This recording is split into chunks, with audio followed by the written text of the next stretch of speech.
বেগম খালেদা জিয়া অন্তিম বিদায় নিয়েছেন গতকাল। তাকে চিরনিদ্রায় শায়িত করা হয়েছে রাজধানীর জিয়া উদ্যানে স্বামী জিয়াউর রহমানের কবরের পাশে। বৃহস্পতিবার ভোর থেকেই তার কবরে শ্রদ্ধা জানাতে ছুটছেন অনেকে, তবে নিরাপত্তার জন্য সাধারণ মানুষ যেতে পারছেন না কবরের কাছাকাছি। একটু দূর থেকেই তারা দোয়া করছেন, ভালোবাসা আর শ্রদ্ধা প্রকাশ করছেন দেশের প্রথম নারী ও বিশ্বের দ্বিতীয় নারী মুসলিম প্রধানমন্ত্রী বেগম খালেদা জিয়ার জন্য। সকল সম্প্রদায়ের মানুষকে বুকে ধারণ করতেন, কাউকে কোনো ভিন্ন চোখে দেখতেন না। হকের পথে, সত্যের পথে যেভাবে উনি মানুষকে আহ্বান করে গেছেন, উনি অটল ছিলেন। ওনার এই আকস্মিক মৃত্যুর সংবাদে আমরা সমস্ত কর্মসূচি স্থগিত করে ঢাকায় চলে এসেছিলাম। ফজরের নামাজের পর যখন রওনা হলাম, মনে হলো যে নেত্রীর কবরটা জিয়ারত করে যাই। আরো জানাতে যুক্ত হচ্ছেন সহকর্মী হাসিব পান্থ। হাসিব, কি বলছেন সাধারণ মানুষ? সুনন্দা, দেখছিলেন যেমনটি যদি বলি, আজ ভোর থেকেই কিন্তু এখানে নেতাকর্মীরা ভিড় জমাচ্ছেন। বিশেষ করে সকাল থেকেই গতকাল বেগম খালেদা জিয়ার মৃত্যুতে আসলে গোটা দেশ জুড়ে নয়, পুরো বিশ্ব জুড়ে কিন্তু আসলে শোকাবহ যে বিষয়টি, সেই বিষয়টি কিন্তু আসলে ছড়িয়ে পড়েছে। তবে জিয়া উদ্যানে, যেখানে মেজর জিয়াউর রহমানের পাশে তাকে সমাধিস্থ করা হয়েছে, আজ সকাল থেকেই, যেহেতু তিনি রাষ্ট্রের অতি গুরুত্বপূর্ণ ব্যক্তি, সেজন্য কিন্তু আসলে তার নিরাপত্তার বিষয়টাও কিন্তু জোরদার করা হয়েছে। আমার পাশে যদি আমি একটু দেখাই, বিশেষ করে দূর দূরান্ত থেকে কিন্তু মানুষ এসেছে। দেশের উত্তরের জেলা পঞ্চগড়, কেউ টেকনাফ থেকে এসেছে, সিলেট থেকে এসেছে, বিভিন্ন প্রান্ত থেকে কিন্তু মানুষ আসছেন। অনেকে কাল জানাজায় অংশ নিতে পারেননি। তবে আমরা একটু কথা বলার চেষ্টা করব। উত্তরের জেলা পঞ্চগড় থেকে এসেছেন। কখন এসেছেন আপনারা? আমরা গতকাল আসছি নেত্রী খালেদা জিয়ার জানাজা শেষে আজকে আমরা এখানে এসেছি জিয়া উদ্যানে শেষ শ্রদ্ধা জানার জন্য। আমরা দূর থেকে এখান থেকে খালেদা জিয়ার রুহের মাগফিরাত কামনা করি, আল্লাহ তাকে যেন জান্নাতবাসী করে। আগামী দিনে তারেক রহমানের নেতৃত্বে যে বাংলাদেশ, আমরা বাংলাদেশ গড়ে তুলতে পারি তার পরিকল্পনা, এবং 31 দফা বাস্তবায়ন, সংস্কারের যে বাস্তবায়ন, আমরা বাস্তবায়নে এগিয়ে যেতে পারি। আবার খালেদা জিয়ার জন্য, আমাদের নেত্রী, দেশের নেত্রী, আপসীর নেত্রী বেগম খালেদা জিয়ার জন্য অন্তর দিয়ে দোয়া কামনা করে আল্লাহ যেন বেহেশতবাসী করে, সর্বস্থানে তাকে জান্নাতবাসী করে, এই কামনা করি।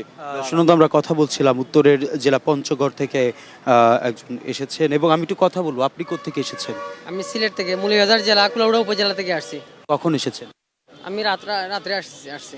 জানাজায় অংশ নিতে পেরেছিলেন কালকে? জি না, জানাজা অংশগ্রহণ করতে পারি নাই। এটা আমি দুঃখ প্রকাশ করছি। আমি আমার পারিবারিক সমস্যার কারণে আমি করে আসছিলাম যে বেগম জিয়ার কবরটা জিয়ারত করে যাব, একটু দেখে যাব, এই জন্য আসছিলাম। তো শুনুন, আমরা কথা বলছিলাম, সিলেটের থেকে এসেছেন একজন কর্মী। এছাড়াও দেশের দূর দূরান্ত থেকে কিন্তু আসলে দিনব্যাপী আজ সকাল থেকে যেহেতু ভিড় জমেছে জিয়া উদ্যানের এই প্রবেশ মুখে, এবং নিরাপত্তার যে বিষয়টি বলছিলাম, আসলে যেহেতু রাষ্ট্রের গুরুত্বপূর্ণ ব্যক্তি, সেই হিসেবে তাকে তার যে নিরাপত্তার বিষয়টি, আসলে এই প্রবেশ মুখেই কিন্তু সেটি জোরদার করা হয়েছে। এছাড়াও নেতাকর্মীরা যারা রয়েছেন, অবস্থান করছেন সকাল থেকেই, তাদের প্রত্যাশা এমনটি যে দলের যেহেতু এই সময়ে এসে বেগম খালেদা জিয়ার এই আকস্মিক মৃত্যুতে দলের অপূরণীয় ক্ষতি হলেও তারা সেই শোককে কাটিয়ে উঠে আসন্ন জাতীয় নির্বাচনে তারেক রহমানের সঙ্গেই তারা লড়ে যাবেন, এমনটি কিন্তু বলছিলেন এখানে উপস্থিত যে সকল নেতাকর্মীরা ছিলেন তারা। সর্বশেষ জানাচ্ছিলাম সুনন্দা, জিয়া উদ্যানের প্রবেশ পথের সামনে থেকে। আসিফ, ধন্যবাদ আপনাকে। নতুন সূর্য, নতুন একদিন, অফুরান সম্ভাবনা নিয়ে এসেছে 2026 সাল। খ্রিস্টীয় বর্ষপঞ্জির নতুন এই বছরের সবচেয়ে বড় রাজনৈতিক ঘটনা ফেব্রুয়ারির জাতীয় নির্বাচন। এই নির্বাচনের মধ্য দিয়েই ভোটাধিকার, গণতন্ত্র আর সুশাসন ফিরে পাওয়ার আশা দেশের মানুষের। সেই আশার সঙ্গেই জড়িয়ে আছে 71 আর 24-এর গণ অভ্যুত্থানের স্বপ্ন পূরণের প্রত্যাশা। আর সাধারণ মানুষ চান শান্তিপূর্ণ স্বাভাবিক জীবনের নিশ্চয়তা। আদিত্য আরাফাতের প্রতিবেদন।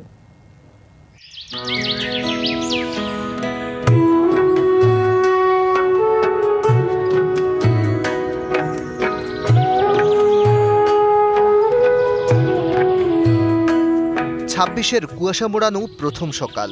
ক্যালেন্ডারের পাতায় একের পর এক বছর পার হলেও সূর্য ঠিক আগের মতোই উদিত হচ্ছে, আর দিনে অস্তও যায় ঠিক একই ধারায়। বয়োজ্যেষ্ঠ নাগরিক রিকশা চালক মঞ্জুর আলীর জীবনও তেমনই। দিন যায়, বছর যায়, ভাগ্যের চাকা ঘোরে না। 3 দশক ধরে রিকশার প্যাডেলেই তার সংসারের হিসাব বাঁধা। আমরা যে রিকশাওয়ালা সেই রিকশাওয়ালাই থাকলাম। নতুন বছরে প্রত্যাশাও তার খুব সাদামাটা। পরিবারের জন্য ডাল ভাত জুটলেই তুষ্ট 65 বছর বয়সের মঞ্জুর আলী। আমরা ডাল ভাত খেয়ে বাঁচতে চাই এবং আমাদের যে সরকার আসুন না কেন, আমরা যে রিকশা চালাই আমাদের ছিনতাইকারীর থেকে আমরা ভালোভাবে চলতে পারি সেইটা প্রত্যাশা করি।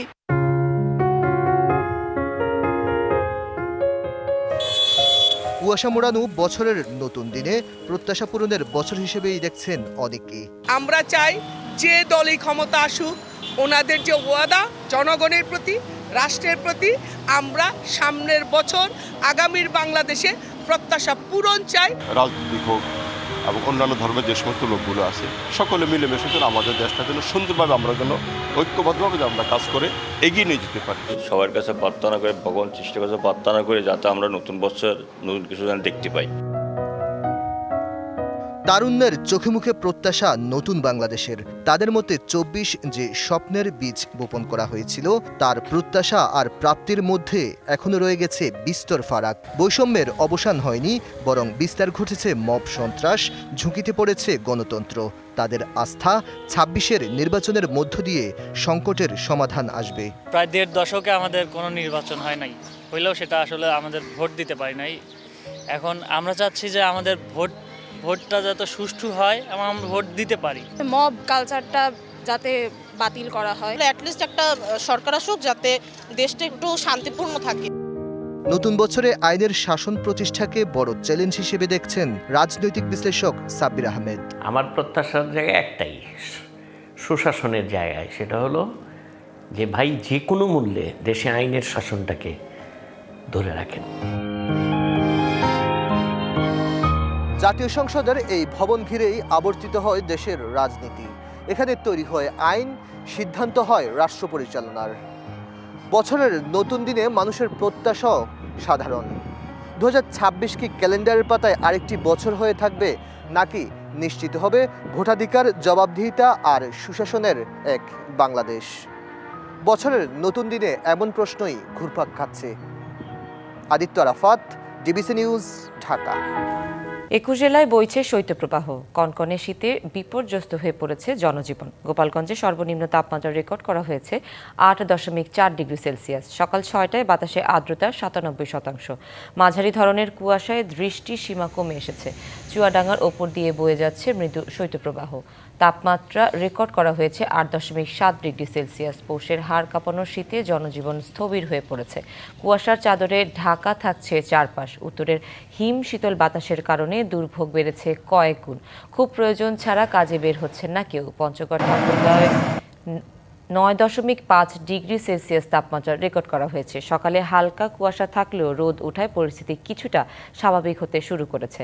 পৌষের হাড় কাঁপানো কনকনে ঠান্ডা জেঁকে বসেছে কুড়িগ্রামের মানুষের জনজীবনে। জেলায় সর্বনিম্ন তাপমাত্রা রেকর্ড করা হয়েছে 10.5 ডিগ্রি সেলসিয়াস।